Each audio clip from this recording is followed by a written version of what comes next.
Hey everybody, welcome back. Jeff here. Hope everybody's doing well. Appreciate everybody watching and checking this video out. Today I wanted to get into the little four-wheel drive indicator light that I added on the Kioti CK3510. I touched on that a little bit in the 1-year review I did. After having the tractor for a year, and sort of that was a sore thumb for me, the fact that put it in four-wheel drive or whatever and you had no indicator light that showed you that. So I kind of came up with something on my own to make that work. So today I wanted to show that a little more in detail, and I'm not sure how well I'm going to be able to get under the tractor and show you exactly where I got that mounted and how it's linked up, but I'm going to do my best and talk about the wiring and everything. But anyway, this hopefully this will help some of you guys. I've had quite a few viewers that have asked exactly how I did that, and a few that have asked could I do a video. So I'm going to try to do that today and see what we come up with. All right, let's check it out. Let me just say one thing about adding this four-wheel drive light indicator. I'm not suggesting that anyone try this in any way. I'm just showing you what I did because I wanted to, give myself a way to know that the tractor was in four-wheel drive. So just, showing you the idea I came up with. May not work for you. Not suggesting you try it. Not cutting into any of the existing wiring or anything like that. You'll see in the video that I use the existing wires that are already there provided for you to add on to, like a rear light or something that it's already, those connections are already there from the factory. So anyway, can't say if you hook this up and something went wrong or whatever, can't say what it might do warranty wise or whatever. If something electrical were to be a problem, not worried about the mechanical part of it. We're just adding this switch to operate when the four-wheel drive lever is operated. So anyway, just want to throw that out there. Just strictly what I did. Not suggesting that anyone try this themselves, but if you feel you have the ability, feel free to. That's why I like doing this kind of stuff, sharing ideas on how to come up with things like this. So anyway, just wanted to put that statement out there. Okay, we're up here in the driver's seat, and I don't know, maybe you can see that top little button right there. That is the four-wheel drive pilot light. So that was a blank slot there, just a that little rectangular shaped plastic piece there was a blank. So I was able to pop that out, drill a hole in it, use one of those step bits. You just got to be careful because that pilot light snaps in there, and you don't want to get it too large where it would be loose. So just be careful and drill it one step at a time and check it and get it to the right size. But anyway, and then of course down here kind of between the seat right there is your four-wheel drive lever that engages it. When that lever's up, you're not in four-wheel drive, and when you push it down, you engage it. So I'd actually found myself hitting that thing a time or two with my foot, engaging it, and I really didn't know I was in four-wheel drive. So that's kind of what spawned me to, I gotta come up with some way to make this thing a visual. Still don't understand, this being the SE model, why that's not incorporated. This instrument panel, which from what I've read, understand it's kind of like a common panel they use on many different models of their tractors. I just don't understand the little, when you turn the, I'm not sure if you'll be able to see this, but there is, let me do that again. I think I was in the way of the steering wheel. Hang on one second here. Let's see, right there below the fuel gauge. Not sure if you'll be able to see it,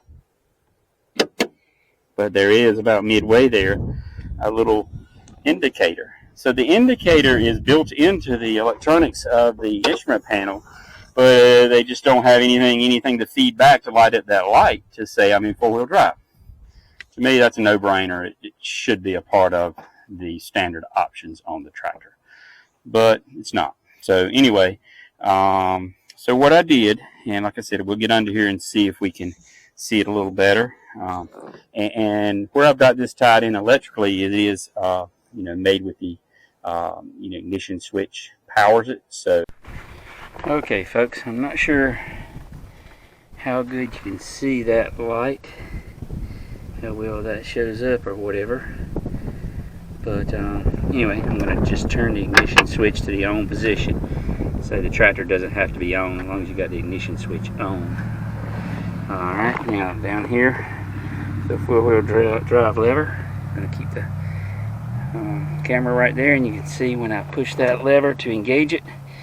Hope you can see that the four-wheel drive symbol there, 4WD, does light up. I'm going to pull the handle back up, and there you go, disengages. It really works well. Had this thing on here now nearly 2 years, and it's held up and worked well, but it's definitely not the easiest to get under there and mount it. So let's climb down here. We'll reposition just a second and get underneath. But basically what I did, I've got what's called a paddle switch underneath. The most difficult part was figuring out where to mount that paddle switch.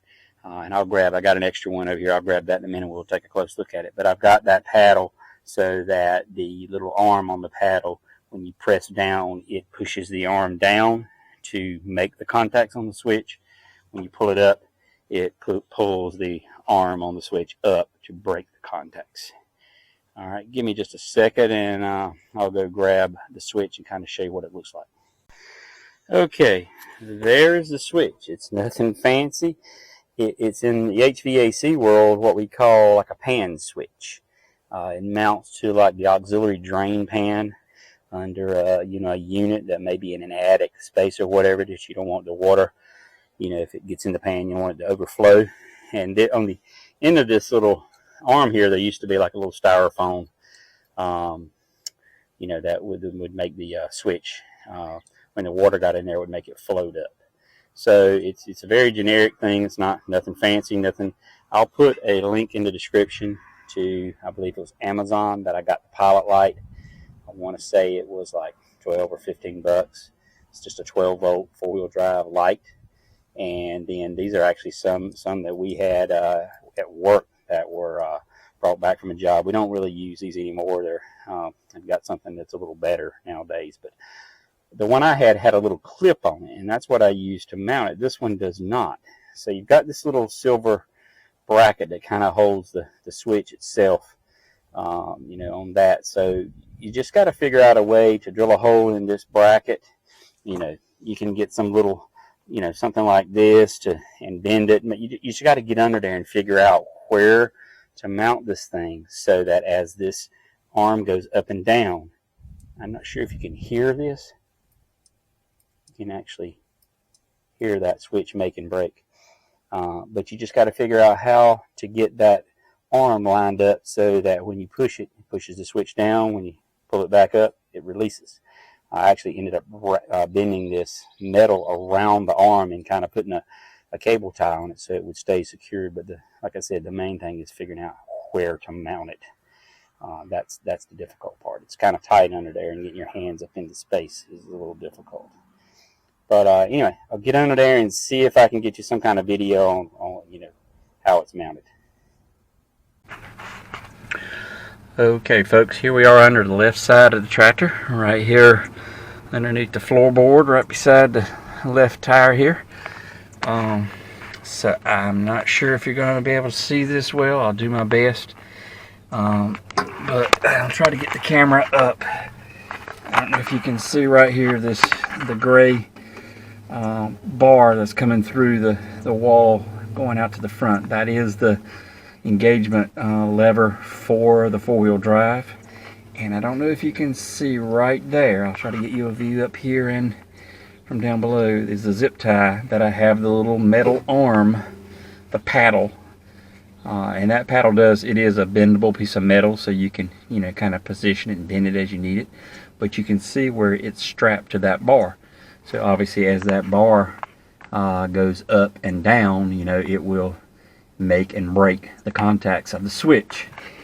And I don't know how well you can see the switch, but I actually I don't know if you can see that right there, but that piece of orange metal that kind of hangs down from the floorboard, I believe I actually took out like a flat washer and made a little bracket to go on the switch. That switch had like a little alligator clip on it, where the other switch I showed you before didn't have a clip. So you got to come up with some kind of little bracket to put on the switch. But I was able to drill a couple of holes in that alligator clip, and with a couple of 1/4-inch self-tappers, I went ahead and mounted that to the washer before I got under here.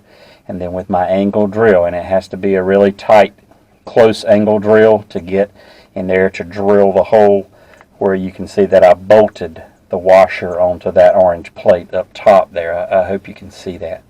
And then put just like a 1/4-inch. It was either a no, it was either a 632 or a 832 screw, I'm not sure, through to bolt what I had assembled to that orange bracket. And then, like I said, I put a little lock washer and a little Loctite. So there again, I can't really tell if I'm showing you that, a good picture of that or not. But it's kind of like you just got to get under there and kind of figure the best way to get that switch positioned so that it can, you know, the lever can work out to be up against that arm. It really doesn't matter if you mount the paddle lever on top or bottom of the arm, as long as it pulls the switch up and down in the right position to make and break. Okay, right here, now we're over on the opposite side of the tractor now. The right side, if you would be sitting in a seat, there is from the factory, coming right out of here, you got a black and a red that had connectors here that, as I say, I think it's for a rear work light or something. But this is wired through the ignition switch. So you'll see my white cable coming in here. I was able to tap onto that black and red, you know, just like the battery, positive, negative. And I ran that cable down. Tried to keep it concealed as best possible. I don't know if you can see it going right up through there. I ran it down. There's two cables there. One goes, I got some extra rear lights up on the canopy here, some LEDs. But anyway, and then I don't know if you can see through that hole, that cable fishes its way through and then ties onto that switch. And then you know, you see the wire connections, and then the wire leaves out of here. You know, after the hot wire has broken through the switch, it leaves out of here and it follows a path. I kind of followed where some of the other wire went, right over the hydraulic filter here, and then I'll show you where it comes up. I think I came up right near the left side where you know, there's a hole in the floorboard. I'll get back up top and show you that. Hang on one second. Okay, right here, coming through the floorboard where that rod comes up and down. You can see a couple straps there. I've got the wire strapped and then went underneath the hood and fished it over, you know, to where the light is. Once you take that blank out, you know, leave that out until you get the wire fished up through the hole, and then, you know, make your connections before you snap it back down in the hole, obviously. So anyway, that's kind of what I did to make that happen. And of course, the red wire ties onto the common of the switch. And I think on this one, it's actually marked on the side of the switch. Yeah, it is. That center wire, I don't know if you can read that. That center wire is common, so that's where the red ties onto. And then I came off the normally open, which is on the top, because I want the light to not light until the switch gets pressed. When it's pressed, then you make the switch together, light up the light. So, and of course, the black wires at that junction point just tie together, and they feed on straight to one side of the light. The red wire goes through the switch, switch turns on, light turns on. So it's real simple as far as the wiring process. But anyway, I hope this helps you. It really does work very well. You know, you can probably find a better switch than that. That's just something I had at my disposal and said, let me try it and see if this is going to work. But anyway, you can probably find something. They just Google paddle switches. They make something that's a little heavier duty. It's just, can you figure out a way to mount it so that it will engage that arm? You might could even come right here and mount some kind of small push button. If the push button had a plate on the bottom of it, a little push button, you know, that would be sticking up like that right there. And then when you engage it, it would need to be a momentary contact button. So, you know, you push the lever down, it pushes the button, and it keeps it engaged and keeps the light on. You pull the lever up, the button releases. So that would work just as well. You know, you might have to, if you've got this mat like I got here, you might have to cut something out there. And like I said, the main thing is just figuring out a way to mount it. But that would be actually easier than getting under and doing what I did. As far as it was very difficult to get that thing mounted. But anyway, it's just a matter of figuring out how to make it engage, turn the light on when you push the lever. So I hope this video helps. Again, I really appreciate all the positive feedback. I had a lot of good feedback, and had this channel going for just about a year now coming up. So I really appreciate all you guys leaving good comments, and just enjoy doing this kind of stuff, and you know, messing around with tractors, coming up with ideas and sharing them on YouTube and different things. It's how, you know, makes it real cool to, you know, I've taken a lot of feedback from you guys and added to some of the things I've done. So a lot of good feedback and ideas from a lot of people out there. So anyway, hope this helps you out, and that's going to wrap it up for this one, and we'll catch you next time. Thanks.